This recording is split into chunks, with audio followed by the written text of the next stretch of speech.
안녕하세요. 참피란TV입니다. 오늘은 지난 시간에 이어서 다이어트에 대한 이야기를 할까 하는데, 다이어트에서 보통 많이 물어보는 내용들에 대해서 한번 알아볼까 합니다. 일단 저한테 가장 많이 물어보는 것 중 하나는요, 다이어트를 진행하면 보통 3개월, 6개월, 짧아도 2개월 이렇게 진행하는데, 이 시간 동안 한약을 먹으면 간에 부담이 오거나 그런 부작용이 없나요? 네, 그런 질문 많이 하세요. 이렇게 한약 오래 먹어도 괜찮냐 물어보시는데, 우선 이제 한약은 일반적으로 이렇게 장기간 복용을 한다고 해서 문제가 되지 않습니다. 그것이 꼭 다이어트 치료 목적뿐만이 아니라 다른 치료를 목적으로 할 때도 6개월 이상 복용을 하기도 하는데, 그로 인해서 문제가 발생하지는 않습니다. 저희가 이전에 이제 다른 영상에서도 말씀드렸듯이 한약은 간독성에 대해서도 전혀 문제가 되지는 않습니다. 예, 저도 사실은 환자분들이 오셔가지고 그 질문하고요. 이제 진행하는데 3개월째 이제 다이어트 진행이 잘 돼가지고 조금 더 하고 싶다 하셔가지고 3개월에서 6개월째 진행하고 있는데 전혀 문제 없이, 간독성에 문제 없이 진행하고 있습니다. 그리고 두 번째 질문은, 이게 옛날에는 뉴스에 많이 나왔거든요. 요즘에 좀 잘 안 나오는 게 있는데, 이게 머리가 빠지거나 혹은 어지럽거나 이게 가슴이 많이 뛰거나 손이 떨린다, 이런 부작용에 대해서 나오는데 혹시 이런 문제는 잘 없나요? 예, 저도 간혹 TV 방송이라든지 그런 내용을 나오는 경우가 있더라고요. 그런데 여기에 대해서 확실히 말씀을 드려야 될 것 같은데요. 이런 이제 증상들이 한약에 의한 증상은 아니고요. 잘못된 식이를 할 경우에 단백질 또는 필수 영양소의 부족에 의한 증상이라고 보는 게 맞습니다. 특히 이제 첩약 같은 경우에는 세밀한 처방이 이루어지기 때문에 예를 들어서 심장이 두근거린다, 잠이 안 온다, 이런 증상도 거의 없습니다.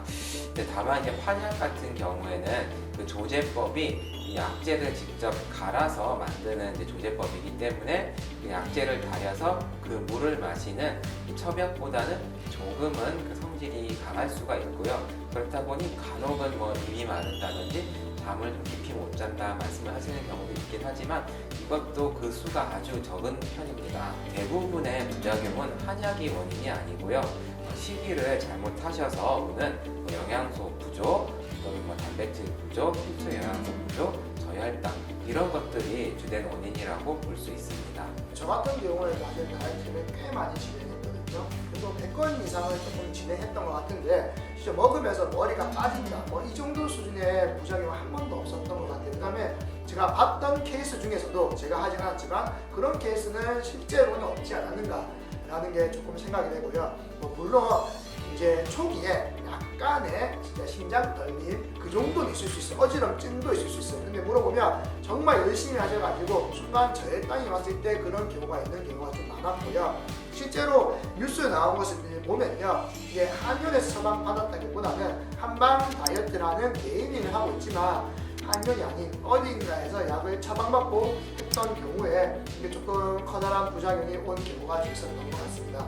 네, 맞습니다. 지금 말씀해 주신 것처럼 이런 우리가 한의원이 아닌 우리가 알 수 없는 그런 기관에서 약을 받을 때는, 사실 이 한약이라고 하는 거는 상당히 고도의 어떤 의학적 지식을 이제 함축한 약이기 때문에 반드시 이제 한의사에게 진단을 받고 처방을 받는 것이 아주 중요합니다. 저한테도 많이 물어보시는데, 지방 분해침, 산삼 비만 약침 이렇게 와서 받는 치료가 나한테 얼마나 도움이 될까, 실제로 도움이 될까, 이렇게도 많이 물어보시거든요. 저도 그런 질문 꽤 많이 받았어요. 이거 꼭 해야 되나요? 라는 질문으로 이제 보통 함축되는데요. 근데 이게 실제로도 연구 결과를 보면 조금 효과가 있다는 게 보여지고 있습니다. 그리고 점차 더 많은 연구 결과가 나오는데요. 예를 들면 혈자리에 산삼약 7000시가 비만취 지지 구성, 사이토카인, 간장 기능, 항산화에 미친 영향, 그다음에 비만 환자의 전기 지방분해 침 시술 이후 허리둘레 감소에 대한 임상 효과, 그다음에 산삼 비만 약침과 내선역법을 배양한 복부 비만 치료의 임상 효과 증례 보고 등 이외에도 조금 많은 연구에서 효과가 있다라고 보여주고 있습니다. 당연히 이게 엄청 많은 수를 가지고 한 커다란 연구는 아니더라도 이런 연구 결과들이 모이다 보면 조금 더 확고하게 효과가 있음을 입증할 수 있을 것 같습니다. 네, 맞습니다. 이렇게 저희가 그 자료들이 이제 있기 때문에 그걸 바탕으로 충분히 효과를 본다고 말씀드릴 수 있고 실제로도 꾸준하게 치료를 해서 효과를 보는 환자들이 아주 많습니다. 그리고 또 다른 질문이 있는데요. 이런 경우도 많죠. 나는 그러면은 약만 먹고 음식 조절 같은 거 잘 안 해도 살이 잘 빠질까요? 이렇게도 많이 물어보시죠. 그 질문도 진짜 많이 합니다. 약만 먹어도 빠지나요? 라고 얘기하는데 이게 제가 얘기를 드리면요. 1일 권장 섭취 칼로리라는 게 있거든요. 자, 이게 이론적으로 1일 권장 섭취 칼로리만 먹으면서 한 약을 먹은다면 당연히 이게 빠집니다, 살이.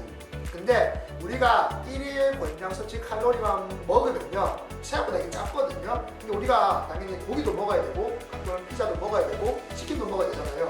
그럼 당연히 그보다 훨씬 더 많은 칼로리를 섭취하게 되고 이 남은 입력 칼로리는 당연히 지방으로 다시 저장되게 되기 때문에 현실적으로는 그렇게는 어렵다라고 얘기 드리고요. 그래서 항상 이제 식단 조절과 함께 약을 복용하시면 살이 잘 빠진다고 얘기 드리고 저희가 이제 안내드린 대로 잘 따라 보신다면 평균적으로는 일반적으로 예측하는 대로 다 빠지는 것 같아요. 이거는요. 맞습니다.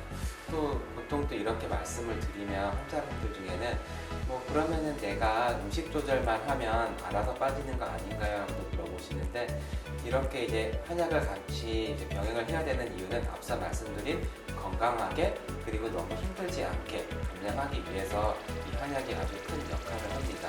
단순히 우리가 굶기만 하는 다이어트가 가장 안 좋은 다이어트라는 걸 아마 잘 알고 계실 거예요. 내가 하기 힘든 그러한 부분들을 한약이 이제 보이지 않는 곳에서 도와줌으로써 건강하고 이제 힘들지 않게 다이어트를 할 수 있습니다. 저희가 오늘은 여기까지 해서 이제 한방 다이어트에 대해서 자주 받는 질문을 몇 가지 이제 정리를 해드렸고요. 다음에 또 다른 콘텐츠 준비해서 찾아오겠습니다. 좋아요, 구독도 부탁드립니다. 감사합니다. 감사합니다.